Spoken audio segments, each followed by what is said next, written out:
doing this. Good morning, everybody. It's almost 8:30. Well, now it's 8:30, and we are just waiting for our final one, Instagram. But I'm going to click go live this time because last week it was... Last week you didn't click go live. That's so funny. So now we're just waiting. We're waiting for the Instagram preview window to appear, and we will just go one step at a time while we wait. Okay, here it is. Go live. Yay. Okay, we are live everywhere. Good morning, internet land. Good morning, beautiful people, and good morning, Mo. Good morning. Yeah. Welcome everyone to DIY Wellness, the show for people taking personal growth into their own hands. On this show, Brian and I, two certified life coaches, we are exploring different strategies for improving quality of life and well-being. So each episode, Brian and I choose one specific concept or method for improving quality of life so that you can learn a little bit about it and then determine whether it's something you want to try in your own life or skip and save for the next method or strategy. So only take what sounds interesting or helpful to you and throw out all the rest. Yeah. And if something sounds interesting to you, it's intriguing, but you can tell it's not right for now, then just file it away, because at some point the universe has a way of bringing things back up that pique our interest, and you'll be so happy that past self put it in a nice organized folder somewhere on your desk. So you can always do that too. Yeah. So today we are going to talk about a topic that is near and dear to my heart, which is taking things one step at a time, and specifically the benefits of doing it that way. Because I am a recovering rushaholic. I don't know if you guys know that. I think Mo knows, I'm on maybe day 3 of not rushing. I keep having my relapses, but we're getting there. So today we are going to talk about what really is overwhelm and what is the prescription for overwhelm. Spoiler alert, it's going one step at a time. So I'm just gonna let the cat out of the bag.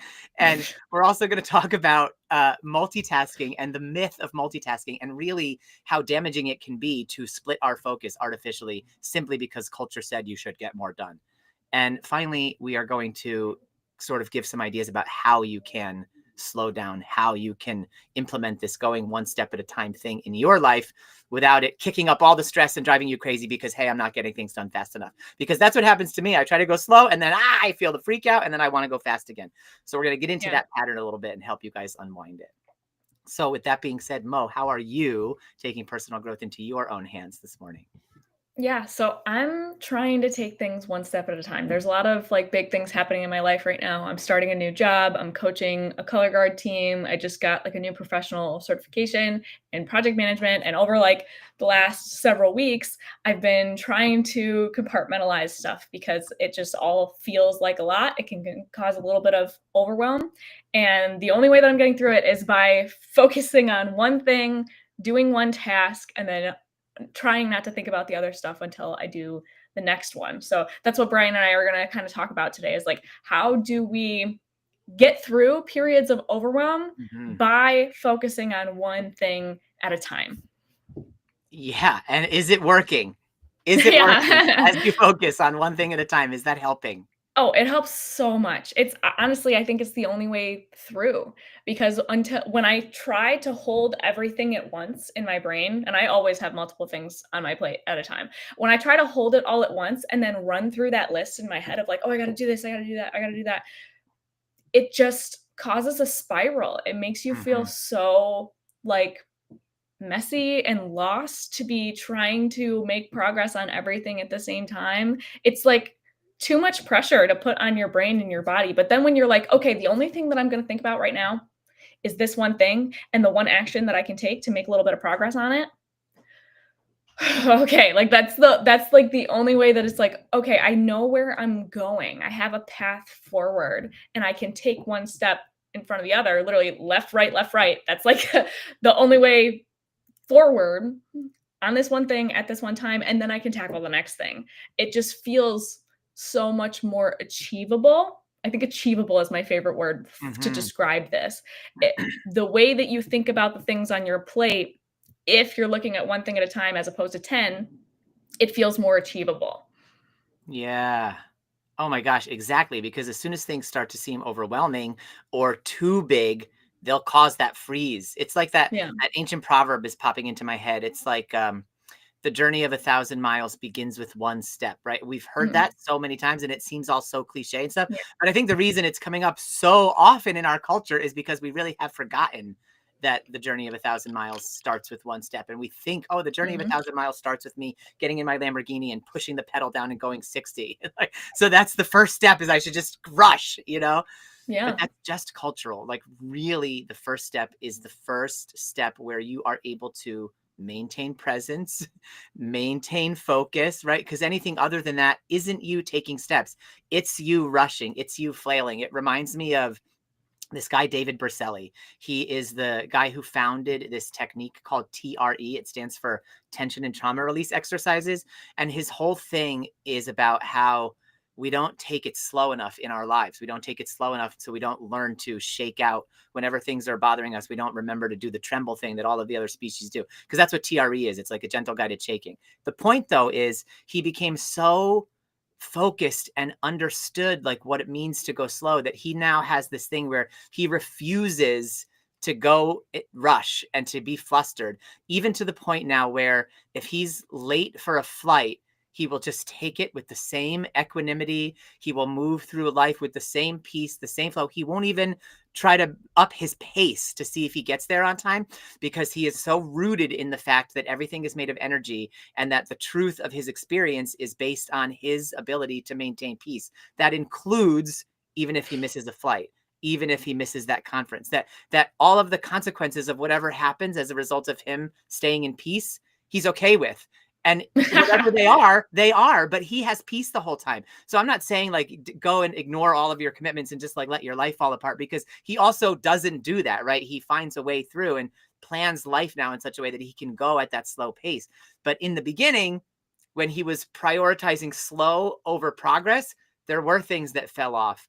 But it's brought him to a place of deep, deep peace and healing now. So Yeah. use him as an example if you want to, of like, it's actually okay to let things fall through the cracks, because peace is first. Peace is the substance of your life. It's the only thing. It's what you have going through with, right? So if you want to go through your life in a big old hurry, you can, or you can try to go through life in peace. This is aspirational. I don't do this, but I remember it all the time.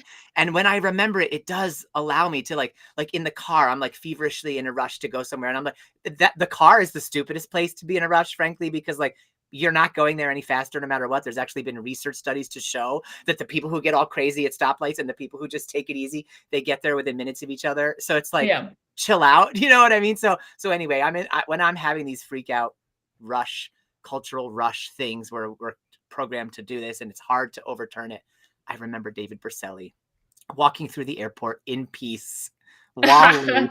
And I think if he can walk through the airport in peace while late to a conference where thousands of people are waiting to hear him talk, then I can certainly drive through my town in peace when the gas station attendant is hoping I don't talk. Right. So I think like it's fine. Yeah, yeah, I don't know that I could do it at the flight level. I don't wanna miss a flight, I'm gonna rush for a flight, but the difference in your lived experience when, say, you're not rushing every time that you're driving somewhere, Yes. that does feel different, that does make a difference, and I'm also not gonna have any major consequences, so, yeah, the being willing to slow down has benefits just on your stress level, Mhm. but also what we're talking about today is just, like, not necessarily not rushing, but just only taking one step at a time, right? Yes. Like that's another form of slowing down is just to not rush, but I guess, once you're able to be like, "Okay, rushing doesn't help me," Yes. then what is achievable in this moment? What is the singular step that I can take that is going to help shrink the pile of things that are on my plate?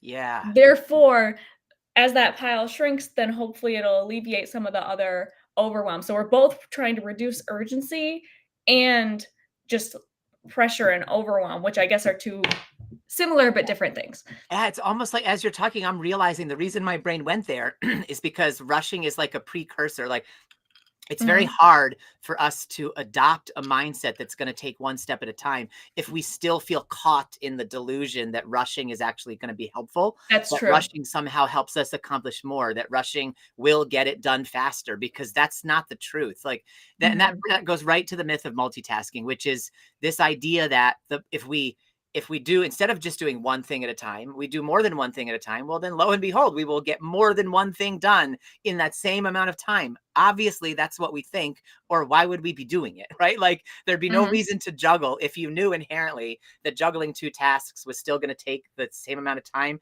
as doing one Yeah. and then the other.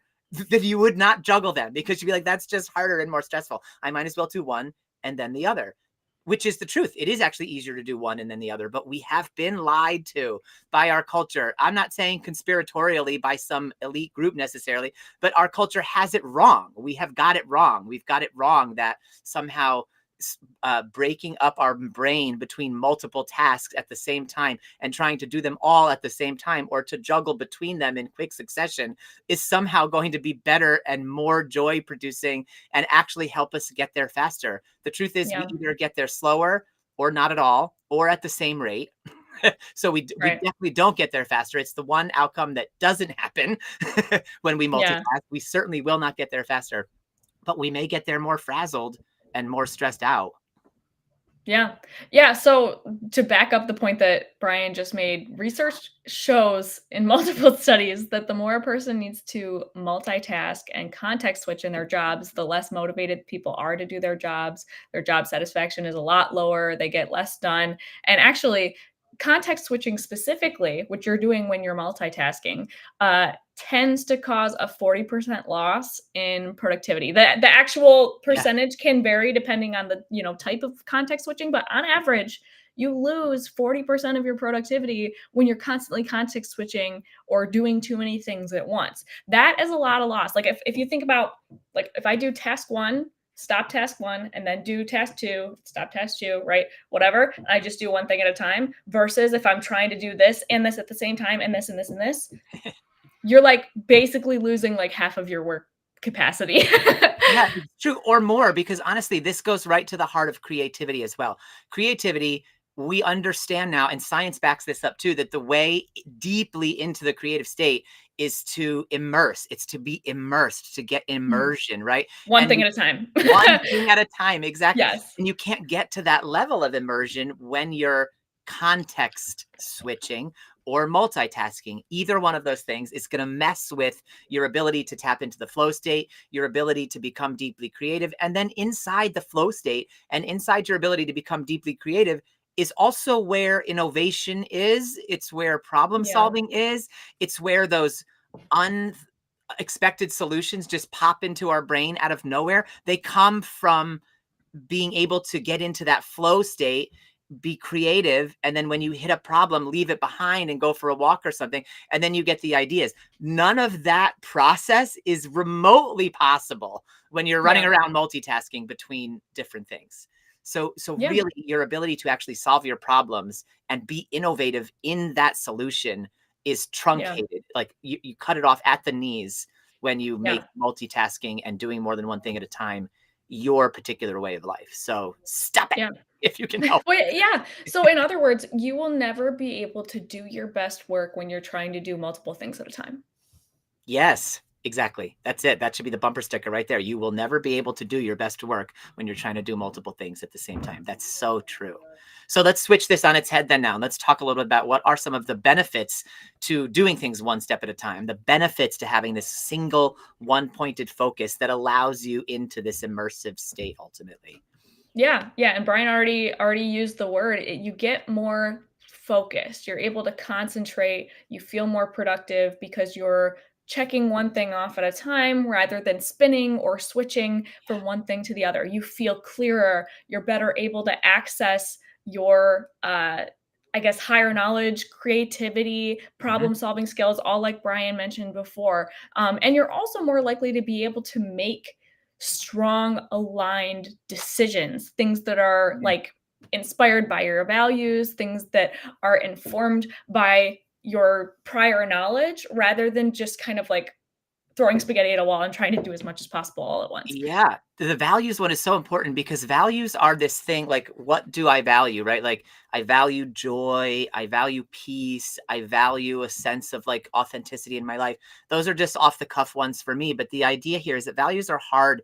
They're invisible. It's not like here's my value and I've got it. I'm going to put it in a drawer. Like they're hard because they're invisible, right? And so the thing, because they're hard to understand fully, and really we don't even always know what we value, they are the easiest thing to drop when things feel urgent. And so that's Yeah. why it's so important to understand the lie of urgency culture. Like, most of the things that seem urgent to us are not. And most of the times when we're multitasking at multiple non-urgent things. So it's like we're not even multitasking because we're trying to save the world. It's like, it's not like I'm trying to like pull a kid out from under a burning bush at the same time that I'm pushing somebody out from a bus that's careening toward them. Okay, in that case, maybe multitask. You can try to save two lives. But like, most of the things we multitask at are mundane. They are actually not important at all, or they might be important in that moment for the job for that day, but they're not cosmically important. And so to put them one after the other, and they take 10 minutes longer or an hour longer or a day longer, isn't a big deal. It's really not. But we think it is. We think it is because of the way culture teaches us to build our identities out of work. But that's not who Yeah. you are. You are not what you can get done in a day. That is not the measure. And when we think that's the measure, then multitasking seems like the most logical thing to do, because I might as well do more so I can be more. Yeah. That's not it. That's a totally false equivalency there. So in fact, the more that you do less, the more access you have to who you really are. In fact, in the Tao Te Ching, they say this thing: on the journey to enlightenment, every day one thing is subtracted. On the journey to materialism, every day one thing is added. That's a Yeah. bastardization of it, but that's the idea. And that's what we're trying to do here, is subtract not only the feverishness of having to do more than one thing at a time, so literally subtracting things off our to-do list, but we're also trying to subtract the cultural programming out of our life that said to begin with that you are valued because of how much you get done. That's a vicious Yeah. lie, and that's where multitasking comes from. Yeah. Yeah, so really when you're shifting from multitasking to taking one step at a time, you're shifting away from this belief that my value is based on how much is completed, and you're shifting towards a belief that like I'm going to invest my time and energy on whatever is highest value, whatever is most aligned with what I value. So it gives you an opportunity to prioritize and focus on what actually matters to you, what actually is going to have the most benefit. Whereas before, you're not really prioritizing. You're just saying, like, everything is equal and everything is important. And if I don't do it, then I'm a piece of crap. Right? Exactly. There's no world in which everything on your to-do list is equal in priority. That's crazy. Yeah. Yeah, but that's what multitasking gives us the idea of, right? And so that's another thing. Not only will you have more access to your true authentic voice, because you'll be coming out from under these false beliefs about where your worth comes from, but you'll be automatically more able to prioritize, because when Yeah. we're sitting there, we're in trying to multitask. It's like a mountain of overwhelm that comes up from that. And when you say to yourself, okay, I'm going to stop with this and I have to get one thing done at a time, then if you're really serious about trying to get one thing done at a time, by default, then you must decide which is the first one thing, and then which is the second, and which is the third. And so when you take this on and you say, I'm going to do one thing at a time, and I'm going to drop urgency culture, I'm going to reject those lies, what happens is your to-do list starts to automatically prioritize itself around what actually feels most urgent, that might be legit urgent, like this is today's deadline. And then this what I was going to do second is a deadline for next week. So maybe what I can do second is the thing that brings joy, that was 10th on my list, that I thought I wouldn't get to till next summer. That's the Yeah. beauty of this, because the priorities aren't always going to be tied to what's urgent, what makes me feel valuable, because that's the lie that we're leaving behind. And so then sometimes what do I want to do next is tied to what's going to make me feel excited. And that's just as valuable of a question. Yeah, it is. It is. Well, it depends on, how do I wanna live my life? Do I want to have some fun mixed in with the responsibilities that I have? Yeah, Probably yes, right? And when you just have, like, a super long to-do list that is unprioritized, you often are gonna find that you don't feel like you have an opportunity for fun or relaxing or spending quality time with the people that are important to you, and that is a recipe for burnout. I don't recommend it. that's right. Um, so let me give an example of a way that I've kind of applied this in my own life and that I think a lot of people can relate to. I used to, and I know plenty of people who still do this, write to-do lists that were like 20, 30 items long, right? Guilty as charged. I've Yeah, gotta right? redo mine today. Yeah, yeah, and it's okay to do that, but you wanna temper it because what you may find is that when you write that long to-do list, it's like, "Okay, now I know what I have to do," and you think that's gonna make you feel better, but then when you look at the list, you're like, "Oh my gosh, this is so many things, I feel overwhelmed," Oh, right? yeah. So you can write the long to-do list, but then after you do that, write a shorter one, and write a shorter one that only includes the things that are the most urgent or the most important, Yeah, right? things for And today. yes. Yeah, because then your brain can only focus on 1 or 2 things, and it can take it one step at a time, and then you're only looking at the list that is short enough to provide focus and clarity, but Mhm. not long enough to create urgency and overwhelm. Yeah, that's You see that brilliant. distinction? Yes, I love that idea. So here's I'm gonna say it back to you to see if I've got it, and you tell me Yeah. if I got it right. So I am the type that has the Mhm. fantasy scroll of items to do from ancient Yes. times until the eternal future. So I have that Right. list. Okay, and I maintain that list and I try to work through that list, but it does actually overwhelm me a lot when I Yeah. can't see to the bottom and I can't remember the top. And so you're saying if you have that list, it's okay just to open the scroll and look at the things that are for today and take them off the scroll and make a separate list that's for today, that's Yes. for your clarity, that's actually, like you said at the beginning, achievable Yes. in today's time frame. And I would even add, maybe make it so it's achievable in half a day so that you're not like forcing yourself to Yeah. have to rush, you know what I mean? And then work from that to-do list, knowing that the scroll will be there for another day to torment you in the dragon's den when you should you decide to go back. Yeah. Is that Yeah, right? exactly. Okay. Yes, exactly. Well, and I would challenge anybody who's listening to give this a try. If you have a long to-do list, look at it, pick 2 items, maybe 3, write that on a new list, and then just look at that list and compare how you feel in your body, like, looking at the different lists, because to me, it feels so qualitatively different. And I already, just looking at the short list, feel more focused. I feel more inspired and motivated because it doesn't feel like I'm, like, crushed under the weight of all the things that are coming up. Yeah, I love it. And just to add, you gave me an idea when you called it the short list because, in like theater and movie circles, I'm a filmmaker and a theater buff. That's what I Mhm. do. Like that's my other passion. Right. And we say the short list, we call the short list like the people who are maybe just about to get the part, right? So the short list is like the list of it's really exciting to have made it onto the short list because Yeah. if you make it onto the short list, then chances are you might be the star or you might be in the show. And so I'm realizing like for myself, and if anyone likes this idea, you take it with you too. But I'm going to start now when I move things off the death scroll onto the short list. I'm gonna be like, ooh, you tasks have made it onto the short list. You guys are you got callbacks. You know what I mean? Like Yeah. you're You're the important. star. Yeah, you're so talented. So I'm just gonna try to like bring that sort of energy of like how I feel whenever I make the short list in an audition process to my tasks on this short list. I love that you called it that. I'm calling it that now, and they're all my Yeah. superstars. The tasks for the day are they got callbacks, Oh my and they're gosh, about that to makes be it sound crazy. so fun. Yeah. So Like, "Oh, anyway, your thank you, tasks are Mo, and special." thank you everybody for being here. Um, I think that's a good place to leave it. So if you I guys agree. are if this resonates with you and you are a rushaholic like me, then try inviting some of your superstar tasks onto your short list. Break it Mhm. away from your death scroll each day and see if that alleviates some of the overwhelm. And also just you can put to bed multitasking. If you have the ability in your life to put that to bed, then put it to bed and start doing things Mhm. one at a time.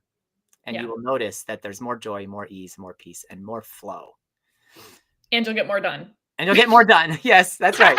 So until next week, keep taking personal growth into your own hands. And remember, doing it yourself does not mean doing it all by yourself. Much love, everybody. Mhm. Have a good day. Bye.